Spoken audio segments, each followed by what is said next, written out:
Ujú. Está un poquito más claro para que se vea justo la idea de cómo funciona cuando hacíamos a mano. Sí. Entonces inicia haciendo la tablita X, Y, R, Q, que imprimí acá. X y Y inicia con 1, 0 y 0, 1. Y después, en cada iteración, vamos haciendo que el Q era la división de los dos últimos R, redondeada hacia abajo.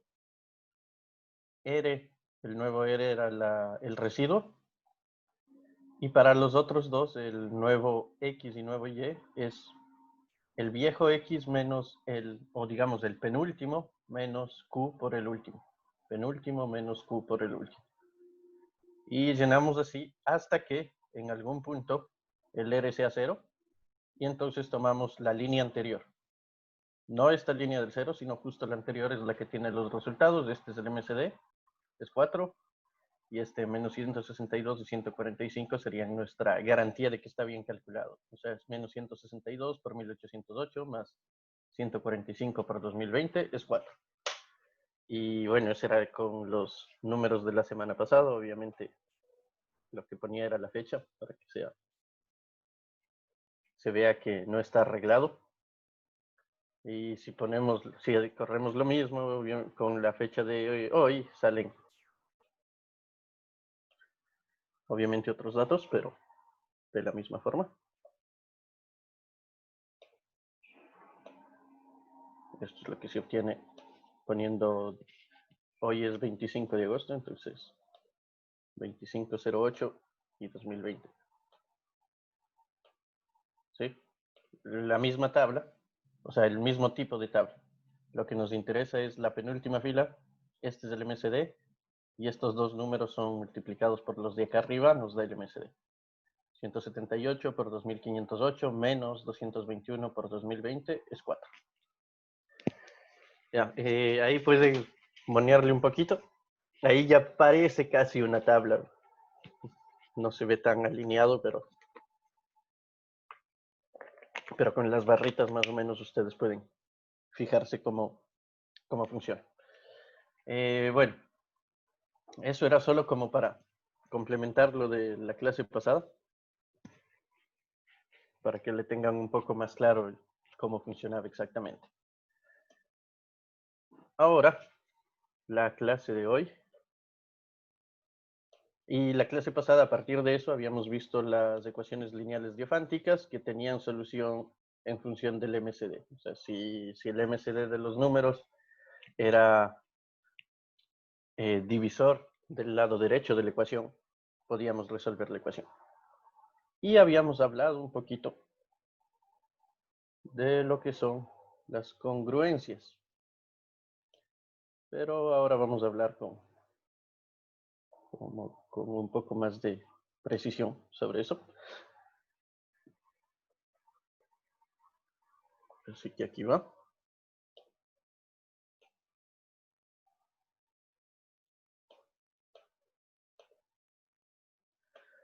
El tema de hoy entonces son las congruencias. ¿Sí? Lo primero, necesitamos dos números enteros A y B y un entero M, otro entero. A es congruente con M módulo. A es congruente con B, perdón, módulo M. Si M es divisor de la resta, lo cual lo vamos a describir como A. Deben ser, no sé si se logra ver bien, no es un igual, son como tres barritas. ¿Ya? Es equivalente o congruente. ¿Ya? No es exactamente un igual. Ok. ¿Qué significa eso? Por ejemplo,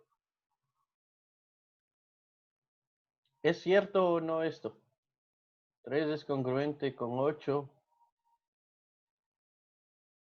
mod 7 o 3 es congruente con 14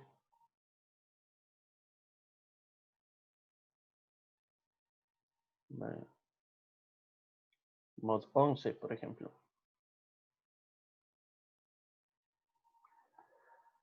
¿Sí? La ecuación de arriba bueno, no ecuación, la congruencia de arriba, es falsa. ¿Sí? ¿Por qué? Bueno, ¿cuánto es 3 menos 8? Es menos 5, que no es múltiplo de 7. ¿Cuánto es 3 menos 14? Es 11. Y 11 es múltiplo de 11, casi siempre. ¿Sí? De hecho, habíamos hablado de un par de propiedades bien simples. Ojo, una caracterización acá que tenemos es que de forma equivalente, cuando m sea distinto de 0, porque obviamente si m es 0, la relación de congruencia tiene sentido, ¿sí? Pero ¿qué significaría cuando un número sería congruente a otro módulo 0? Sería que 0 divida a menos b. Y eso sucede solo de una forma. El único número que es múltiplo de 0 es el 0. Entonces solo sería si a menos b es 0, es decir, solo si a es igual a b. ¿Sí? Entonces obviamente olvidamos cuando m sea 0. Y en todos los otros casos en realidad podemos dividir. Y dividimos de la forma usual de la escuelita en segundo grado. La división con residuos. Y entonces lo que nos interesa es que los residuos de A y B sean los mismos. ¿Sí? ¿Por qué? Bueno, veamos por qué es equivalente esa noción a decir que A sea congruente con B módulo M. ¿Sí? Decimos A congruente con B mod M. Si los dos son congruentes, entonces A menos B por definición es M por K para algún entero K.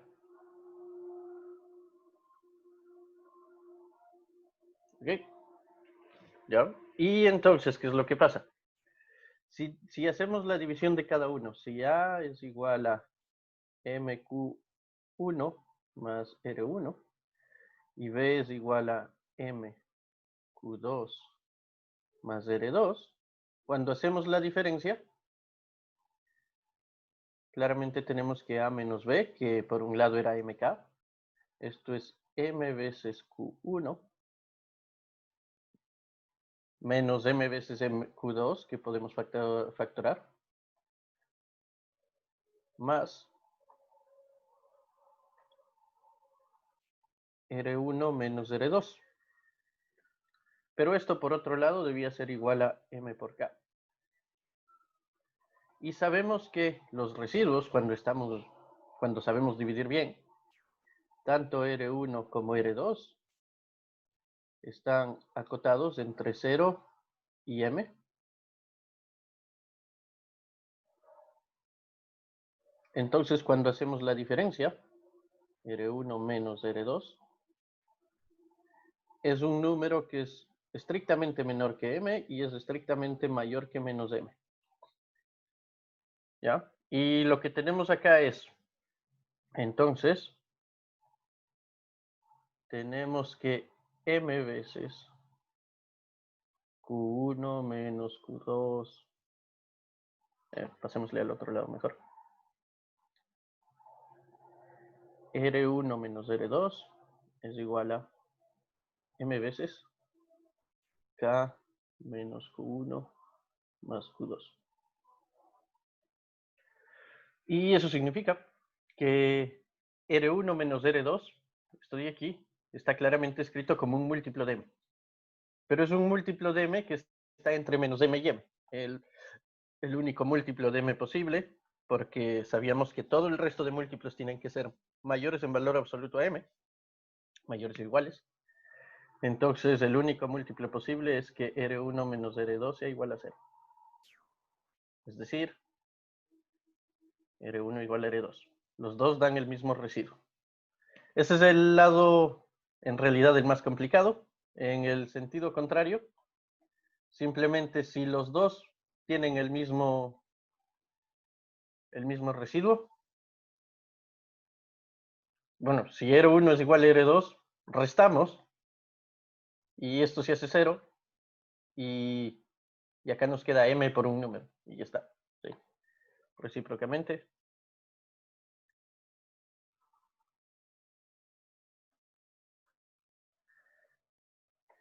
si A es igual a MQ1 más R y B es igual a M, son igual, Q2 más el mismo R, si los residuos son iguales, entonces claramente A menos B es igual a M, que multiplica Q1 menos Q2. Es decir, como Q1 y Q2 son enteros,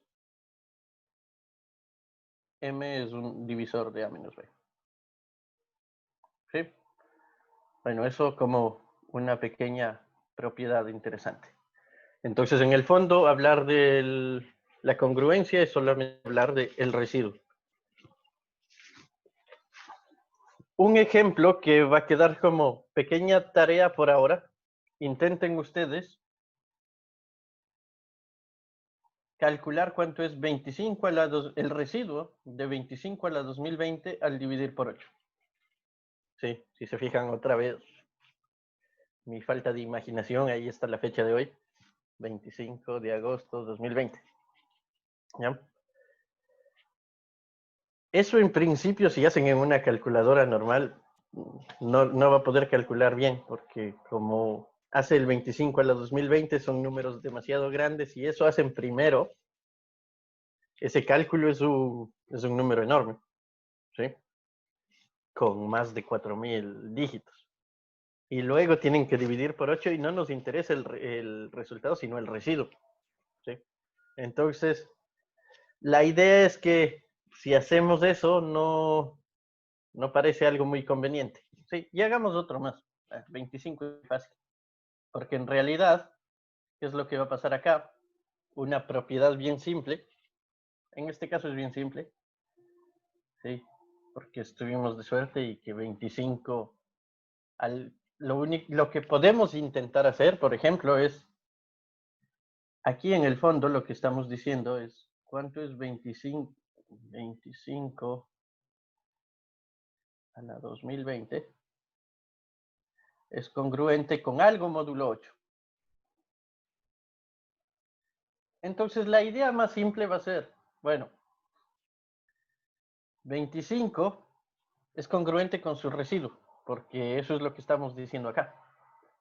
¿Cuánto es el residuo dividir al 25 por 8? 25 es 3 por 8 más 1, o sea, el residuo es 1. Y esto sería 1.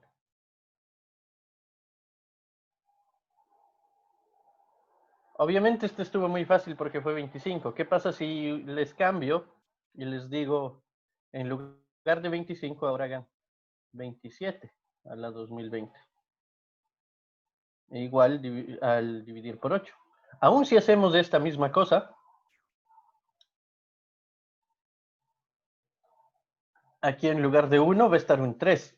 Y el 3 a los 2020 módulo 8 igual sigue siendo un número enorme. ¿Sí? O sea, el 3 a los 2020 es un número enorme. Entonces no parece una buena estrategia el primero elevar el número y luego reducirlo. Parece por ahora mejor tratar de reducir al inicio y luego hacer las operaciones un poco más complicadas. ¿Sí? Vamos a ver que eso tiene sentido. La primera observación que hacemos es esto de acá, que habíamos hablado la vez pasada un poco, que la relación de congruencia módulo M es una relación de equivalencia. Entonces vamos a demostrar eso primero. Eso no es del todo complicado. Recordemos que relación de equivalencia significa tres cosas. Es reflexiva, es decir, todo número se relaciona a sí mismo. Es simétrica y es transitiva. ¿Sí? Y entonces vamos a ver esa definición, esas tres propiedades. Lo primero es reflexiva. Para todo A entero, bueno, tomamos un M cualquiera, sea M un entero, que es el fijo para el que vamos a dividir. Queremos demostrar que A es congruente consigo mismo, módulo M. Bueno, eso es fácil porque A menos A, esto es 0, y 0 es M por 0. Es decir, 0 divide a menos A. Check. ¿Sí? Reflexividad. Simetría. Bueno, suponemos que se da del un lado. Si A es congruente con B mod M, queremos ver que esto se puede dar la vuelta. B sea congruente con A mod M. No hay mucho que hacer. La definición acá es que entonces M divide a B menos A, pero por divisibilidad de combinaciones enteras, o de hecho simplemente por la propiedad anterior a esa, a esto le podemos multiplicar B menos A por cualquier cosa que sea entera. En particular por menos 1, pero multiplicar por menos 1 es escribir A menos B. Y esto es decir que B sea con... creo que escribí todo al revés. Según mi definición era A menos B, no B menos A. Sí, ya dije A menos B. Entonces acá les di la vuelta, pero es lo mismo. O sea, les di la vuelta una vez más. A menos B. Aquí es menos 1 por A menos B. Entonces M divide a B menos A. Entonces, B es congruente con A. Mod M. Y la transitividad. Ejercicio. No, es fácil. Si A congruente con B mod M y B congruente con C mod M,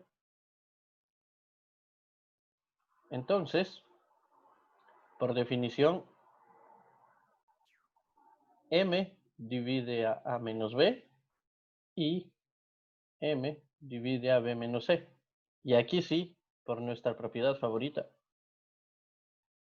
divisibilidad de combinaciones enteras, M va a dividir a A menos B más B menos C. Es decir, tomamos una combinación entera tomando los enteros igual a 1 en cada lado como coeficientes. Y esto es M divide a A menos C, es decir, A es congruente con C.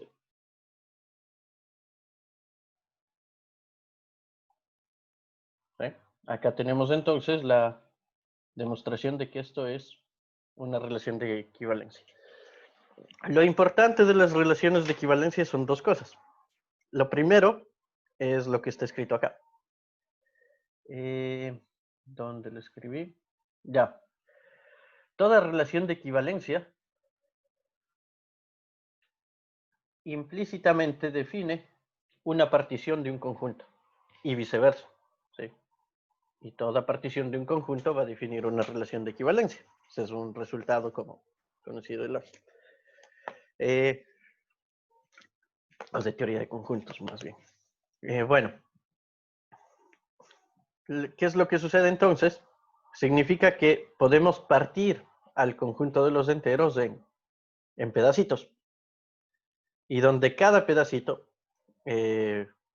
bueno, puede estar representado por uno de sus elementos que está ahí. O sea, como que si partimos en cajas y lo que vemos es qué hay en cada caja, y para ver qué hay en cada caja, lo que ponemos es una foto de uno de los objetos de la caja afuera. ¿Sí? Y con eso sabemos qué es lo que hay dentro de la caja. Más o menos esa es la idea. Pero ¿qué es lo importante? Bueno, poner cosas en cajas sí ayuda como que a clasificar, pero lo interesante es que con todo tipo de relación de equivalencia, lo importante es que vamos a poder hacer algunos tipos como de operaciones o definir funciones que respeten de algún modo ese tipo esa relación de equivalencia.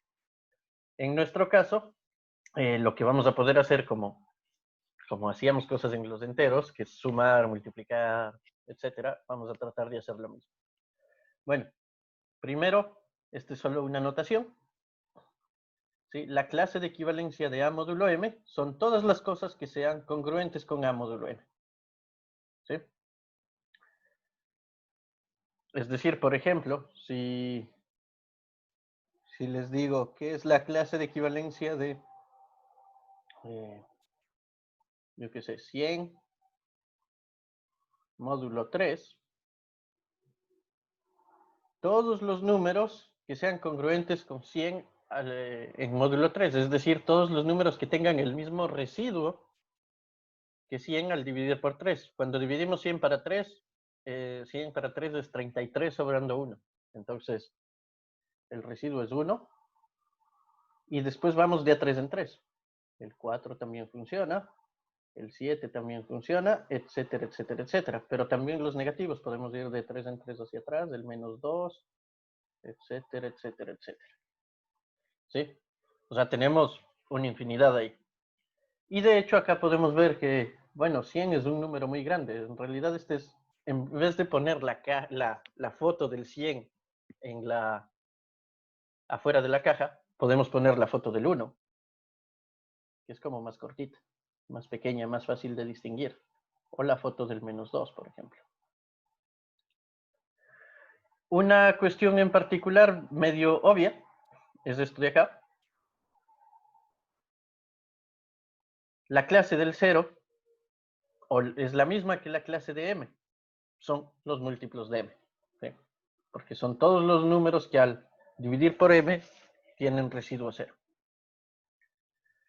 Obviamente la representación no es única, como vemos acá. ¿Sí? Podemos poner la foto de cualquiera de sus representantes y vamos a distinguir cuál es la caja. El conjunto cociente, o sea, el conjunto en donde ponemos las cajas, ¿sí? Ya no es el de los enteros, sino el de los enteros agrupados dentro de cajas.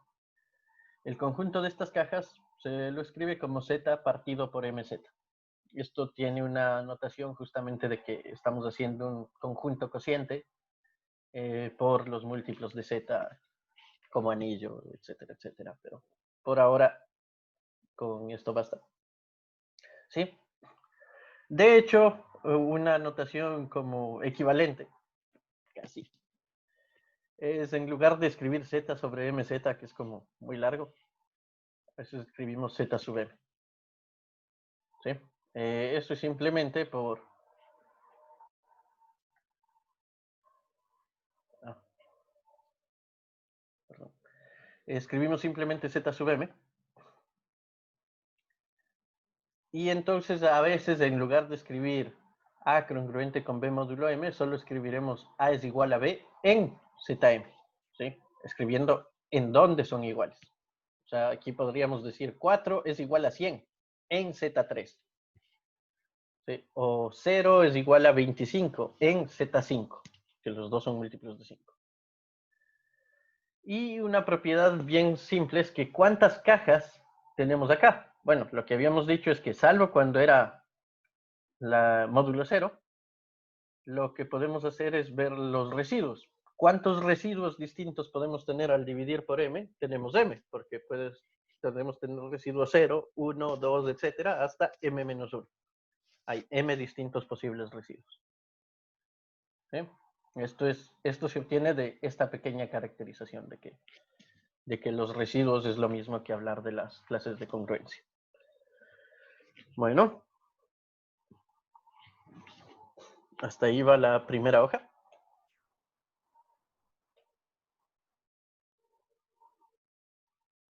Vamos a ver la siguiente parte.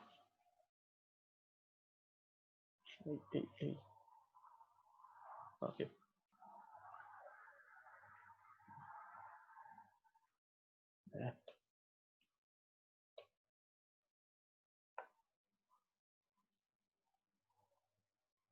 Congruencias, perdón. Vamos con esto.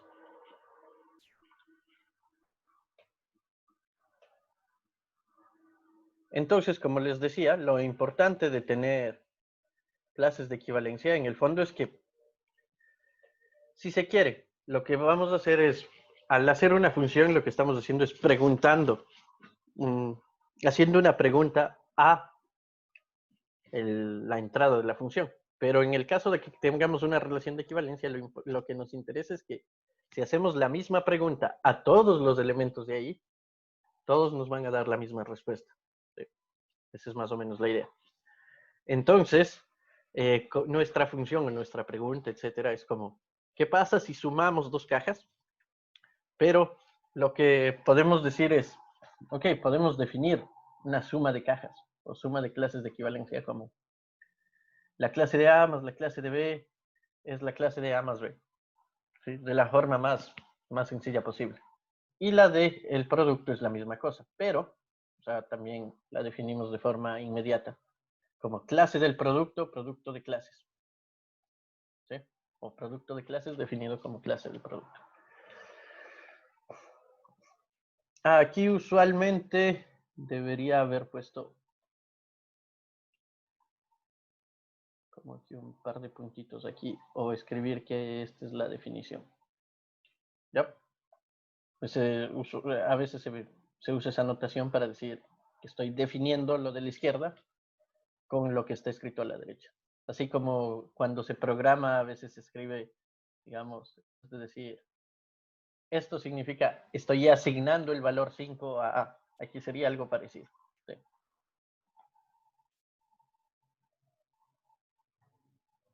Bueno, entonces, ¿qué es lo que tenemos acá?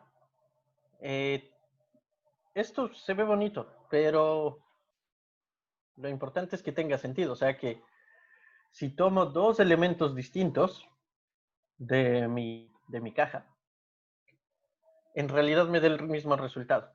¿Sí? Y eso entonces hay que ver que, en este caso, siempre que se trabaje con conjuntos cocientes, hay que ver que las definiciones estén bien definidas. ¿Sí? La suma y producto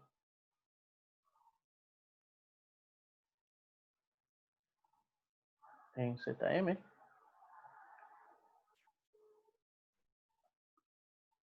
están bien definidos.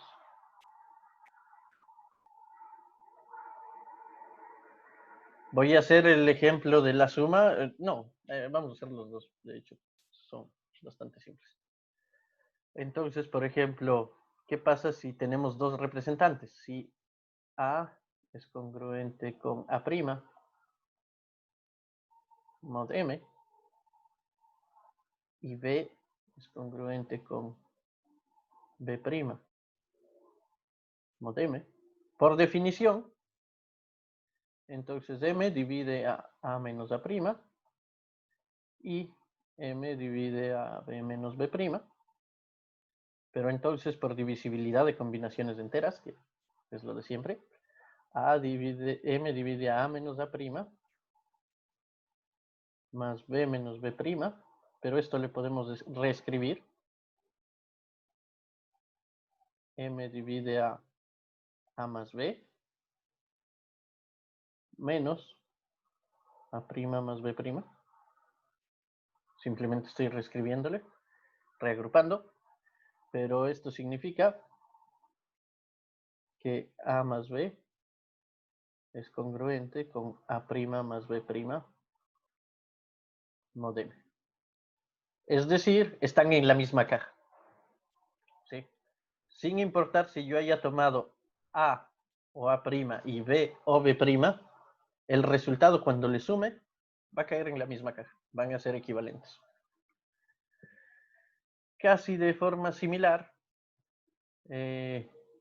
veamos para el producto, usando las mismas cosas. ¿Qué pasa en cambio con el producto? Con A por B. Como podemos ver que el producto también es congruente entre sí.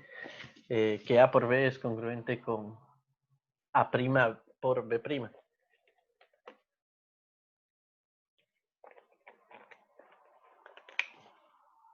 Bueno. Misma historia. Mismas hipótesis, casi.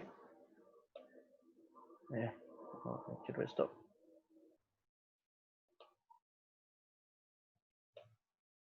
Sí, voy a mover eso un poco. No.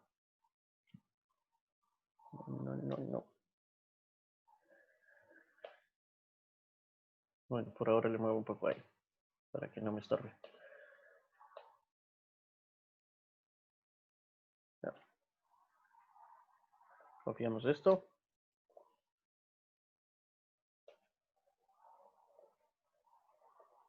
Mejor escribo otra vez. Por perezoso. Bueno, reescribo. Para el producto. Si A congruente con B con A',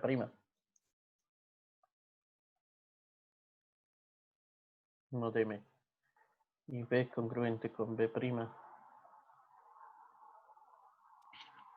mod M, ¿qué es lo que sucede? Bueno, no hay mucho que hacer en realidad, creo. Sí. Entonces,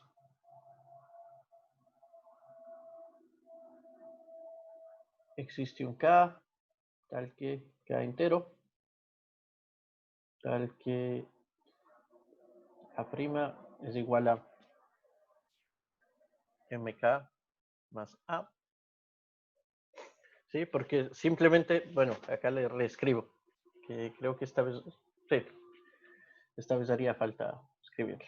Sería M divide a menos A', es decir, M por K es igual a menos A', pero eso es lo mismo que decir que A se puede escribir como MK más A.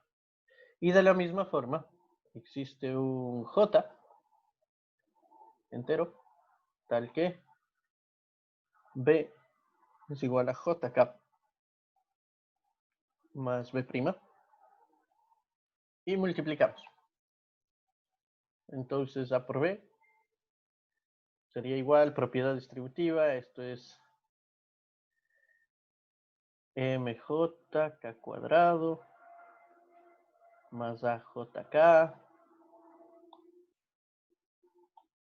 más A' JK más B' MK y más A' B', pero esto es simplemente, aquí podemos factorar un K por un montón de cosas. Todo esto. Y todo esto más A' B'. Y usando la misma noción que habíamos hecho antes, como aquí esto en realidad es un sí, solo sí. Aquí hemos escrito AB como el producto de K por alguien más otro número. Es decir, la diferencia entre AB y A' B' es un múltiplo de K. Eso significa que A por B es congruente con A' B', mod K. Mod, ¿por qué puse K? No, qué menso. La mayoría de M's, de K's debían ser M. Este es JM. Entonces este es M cuadrado JK.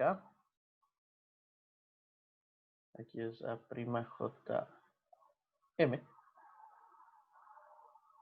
Y el que sale de factor común es M. MJK A'J B'K. Ahí sí. Estábamos dividiendo por M, no por K.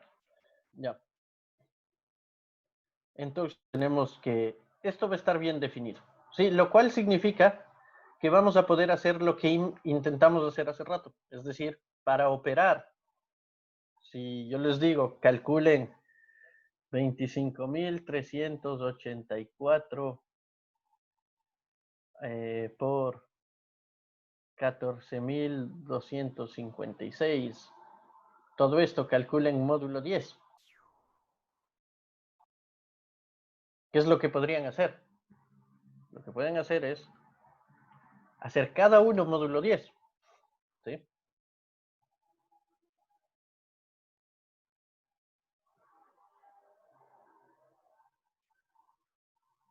Entonces esto, por ejemplo, es congruente con... Bueno, módulo 10 es bastante fácil calcular algo módulo 10, porque al dividir por 10 el residuo es justamente el último número, que si dividimos 25.384 para 10 es 2.538, sobrando 4. Entonces el residuo es 4 y multiplicamos por 6. 4 por 6 es 24 módulo 10 y podemos repetir. Esto, el residuo de 24 al dividir por 10 es 4.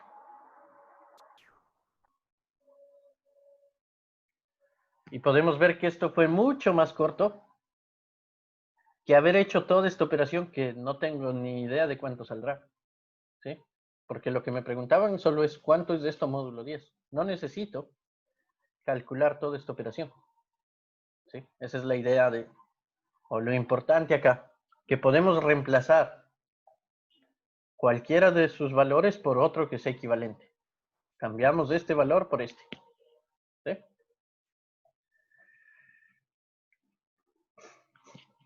Ya, vamos a hacer como un ejemplo para ver que todo esto tiene sentido y para ver qué es lo que puede pasar. La tabla de la suma y del producto en Z5 y Z6. ¿Sí?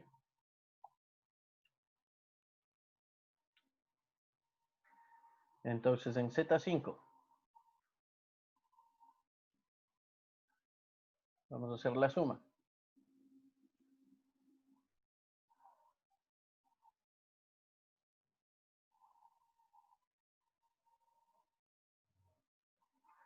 La suma y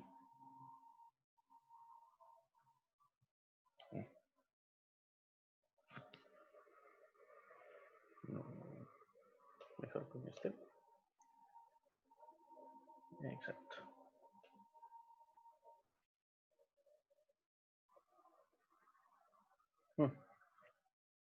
¿Yo?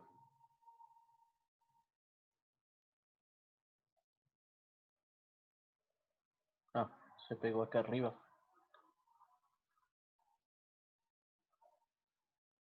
Ok.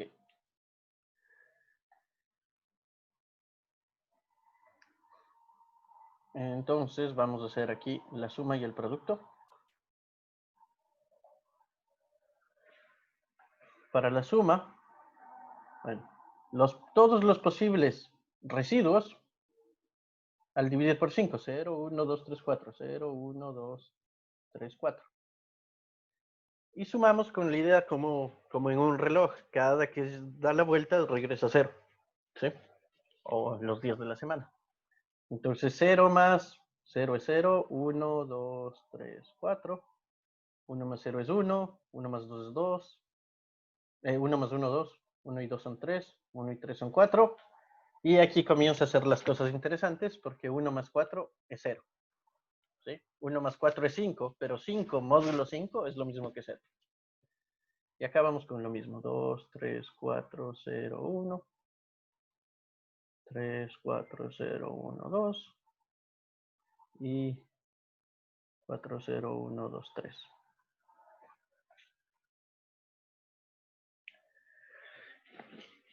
Esa tablita como matriz, ¿sí? Esta matriz que queda acá adentro, ¿qué propiedades parece tener? ¿Qué propiedades tiene? Pueden escribir qué propiedades ven que tiene esa pequeña tabla.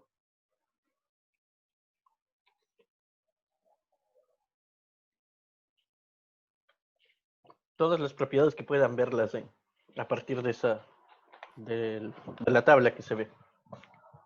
Que vamos a ver Activa. lo que sucede. pueden escribir o decirlo, ¿no? David dice simétrica, sí, es como matriz es simétrica.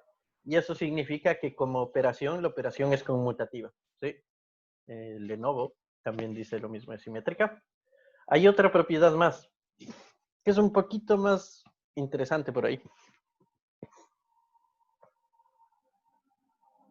que podemos verla en la tabla. Si se fijan en cada fila, es más o menos, comillas, como cuando se juega un sudoku.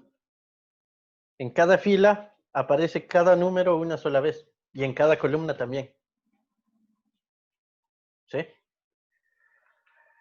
Cuando sucede todo eso y además nuestra operación es asociativa, a esto se le llama un grupo. Y la simetría significa que es abeliano. Entonces, en realidad, esto va a ser un grupo abeliano. Veamos, antes de pasar con más cosas, qué es lo que pasa con el producto.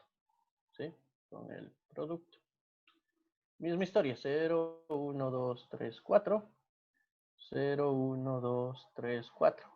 Y lo que hacemos es multiplicar y luego reducir, multiplicar, luego reducir. Es la forma más simple, digamos.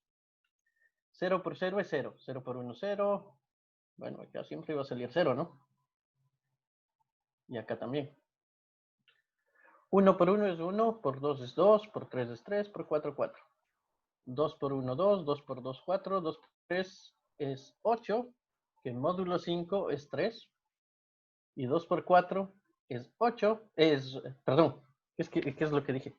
2 por 3 es 6, que módulo 5 es 1, y 2 por 4 es 8, que módulo 5 es 3. 3 por 1, 3, por 2, 6, que es 1, 3 por 3, 9, que son 4, 5 más 4, 3 por 4 es 12, 10 sobrando 2, 4 por 1 es 4, 4 por 2 es 8, que son 3, 4 por 3 son 12, es decir, 2, 4 por 4 es 16, es 15 más 1. Y vemos casi la misma historia. Primera propiedad otra vez. Misma propiedad. Sigue siendo simétrica. ¿Sí? Segunda propiedad. Bueno, medio obvia. Tanto la fila como la columna del 0 siempre dan 0. Tercera propiedad aquí.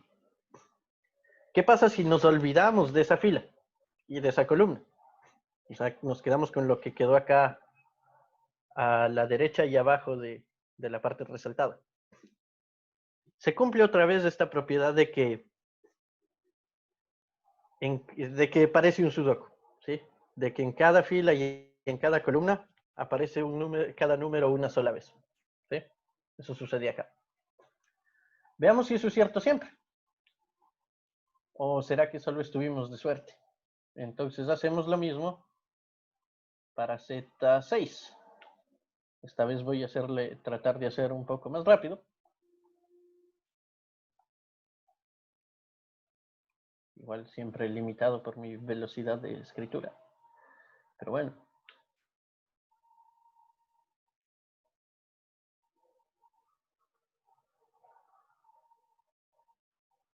2, 3, 4, 5, 6.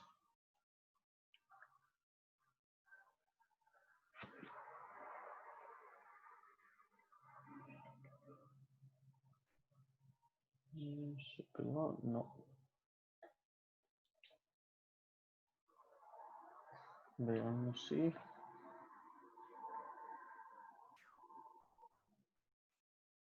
Necesito una pantalla más grande.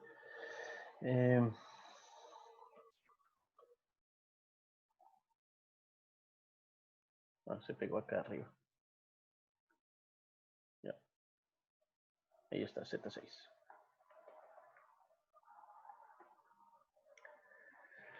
Para la suma, tenemos 1, 2, 3, 4 y 5, los posibles residuos. 0, 1, 2, 3, 4 y 5. Y cuando sumamos, bueno, no hay mucho misterio. 1, 2, 3, 4, 5, 5 y 1, 6 es 0, porque es módulo 6. 2, 3, 4, 5, 0, 1, Si se fijan, esta le lleno casi sin ver. Es como bien directa.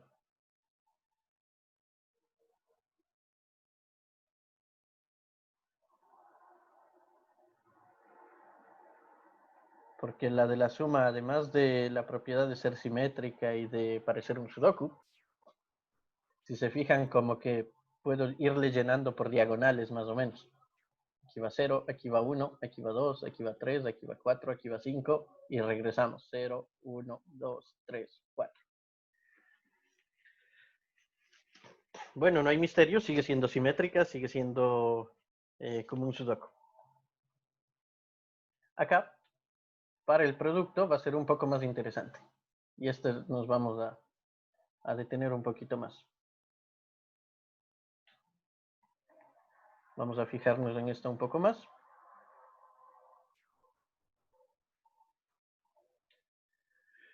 Igual, la primera parte acá no hay mucho que hacer. Multiplicar por 0 siempre va a dar 0. Multiplicamos por 1 y luego reducimos. 1 por 1 es 1, módulo 6, 1, etcétera. Y acá la misma historia. Pero acá se pone un poco más interesante. Voy a escribirle con otro color. 2 por 2 es 4. 2 por 3 es 6. Pero módulo 6, 6 es 0. 2 por 4 es 8.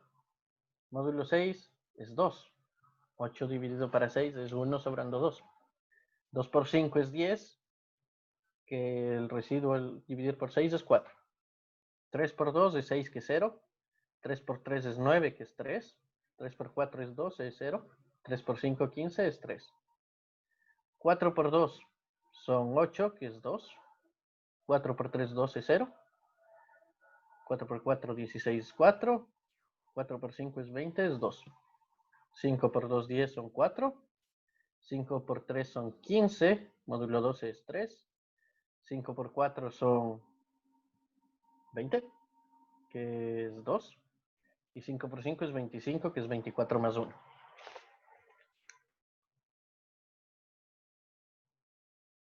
Ahora sí, fijémonos o tratemos de ver, aparte de obviamente esto, más o menos encuentre las 7 diferencias entre las dos tablas que están en pantalla. Obviamente la primera es que una tabla es más grande que la otra. Ya, eso no tiene mucho misterio. La de arriba estaba en Z5, la de abajo está en Z6. ¿Cuál es la diferencia más importante, tal vez? ¿Qué creen ustedes?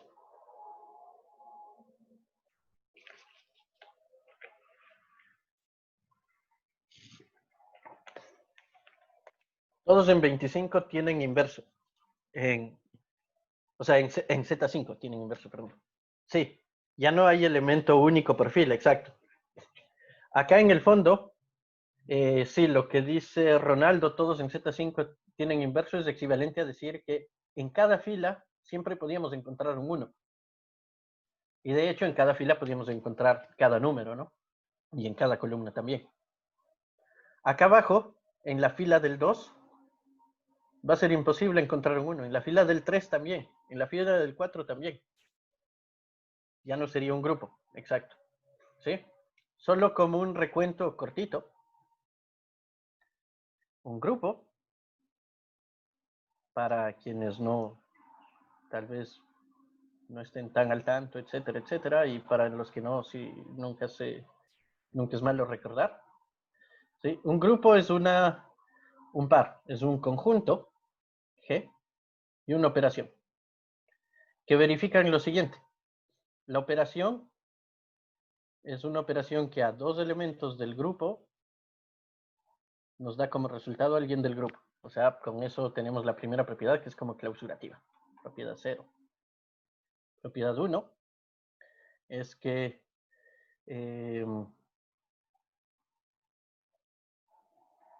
para todo A, B, C.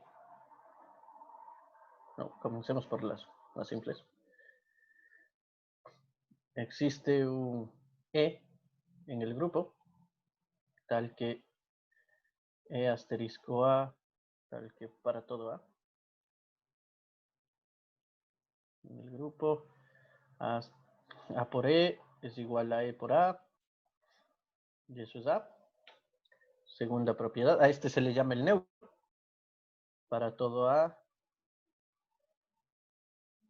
existe el inverso, o A barra.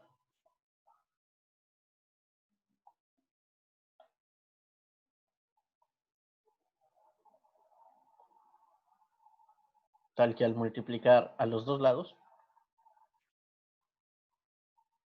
nos da el neutro. Si me olvido alguna cosa me dice. Y la tercera, que para todo ABC en el grupo es una cuestión asociativa. ABC es igual a B, C. Así o así. Sí, lo que dice Roberto, hay divisores de cero en Z6, exacto. O sea, en Z6 tuvimos que 2 por 3, sin que ninguno de los dos sea cero. 2 por 3 nos dio 0, o 3 por 4 también nos dio 0, etcétera, etcétera. 5 es primo y 6 no, dice Montserrat, exacto, esa es la diferencia interesante acá. El E de 1 es el mismo que 2. En las propiedades, sí, el E es el mismo que, este se le llama E, se le llama elemento neutro. Y el A barra se le llama el elemento inverso, inverso de A. Inverso para la operación que estemos haciendo. Y esta propiedad se le llama la asociatividad.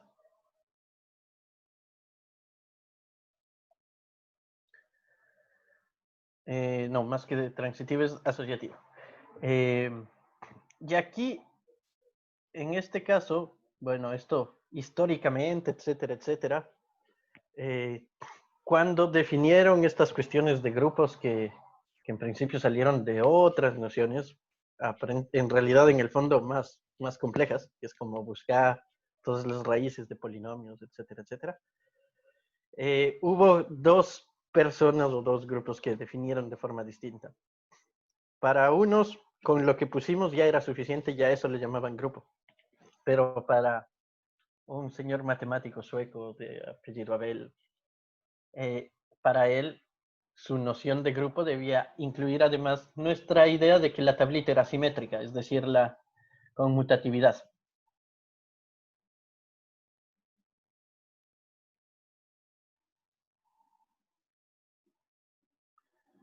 La conmutatividad, es decir, para todo AB en G, AB es lo mismo que BA. A por B es lo mismo que B por A. Entonces, si se cumple 1, 2 y 3, esto es grupo. Si además se verifica 4, G es grupo abeliano. ¿Sí? O sea, no sé. Digamos, grupo significa todo esto. Si además se cumple 4, grupo abeliano.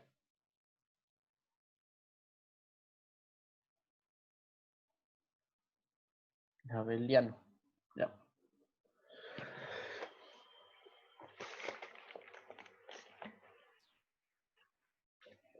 Entonces, en particular, lo que tenemos es la propiedad importante del día de hoy, por ahora, dependiendo hasta dónde alcancemos a llegar. Déjenme ver. Sí, la propiedad importante de hoy, porque este teoremita de acá abajo va a ser justamente lo que vamos a hacer la próxima clase. Ver cuándo podíamos hallar inversos, que sí, en el fondo va a ser siempre que sea primo, pero cuando no es primo, de todos modos en Z6 hubo algunos elementos que tuvieron inversos, si se fijan, el 1 y el 5 tienen inversos, o sea, en la fila hubo un 1. Y de hecho hubo todos los números en algún orden. ¿Sí? Tanto para Z5 como para 1 como para 5 en Z6. ¿Sí? ¿Qué es lo que sucede acá? Resumen, está escrito aquí.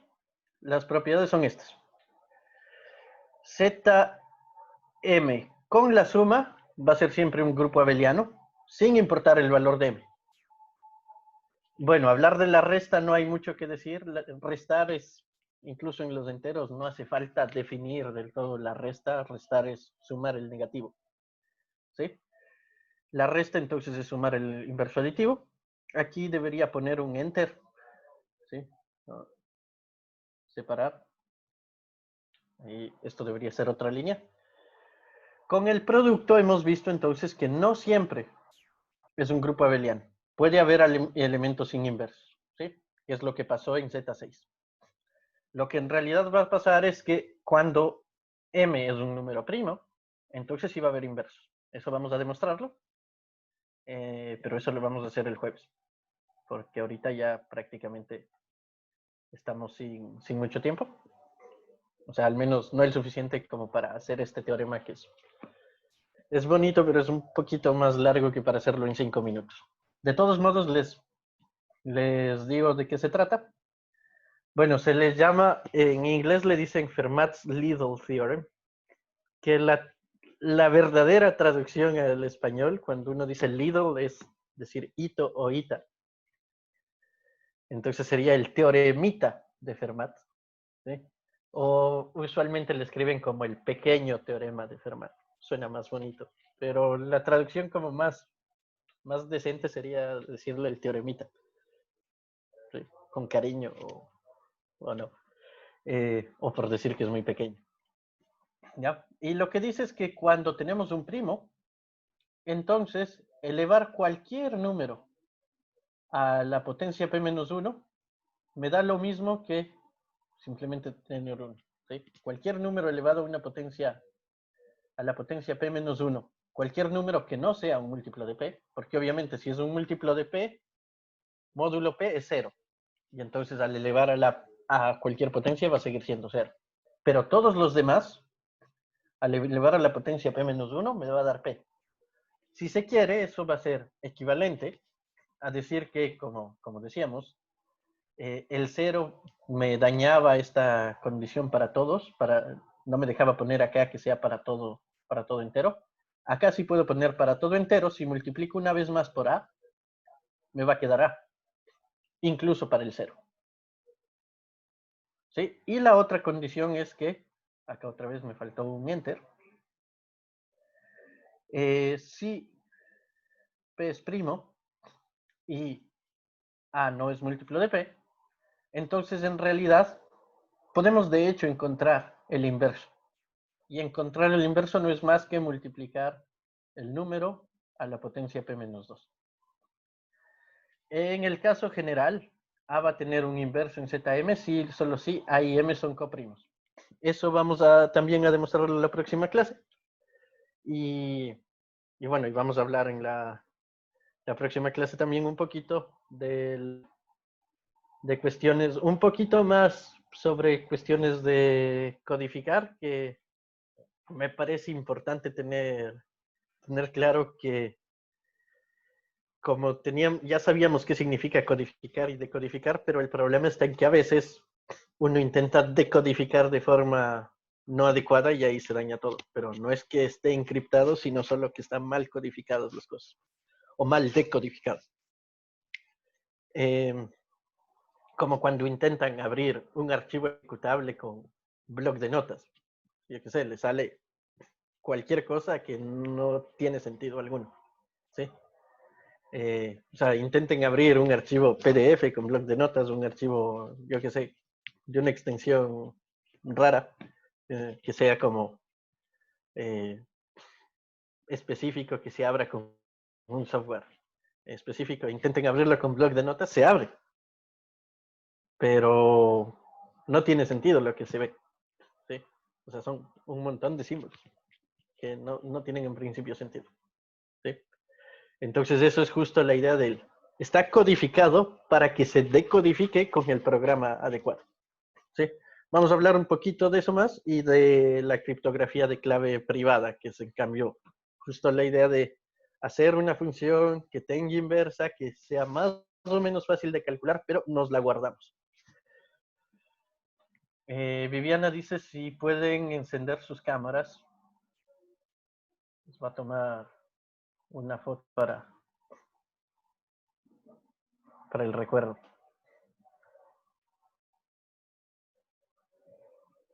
O para la evidencia de que estuvieron acá.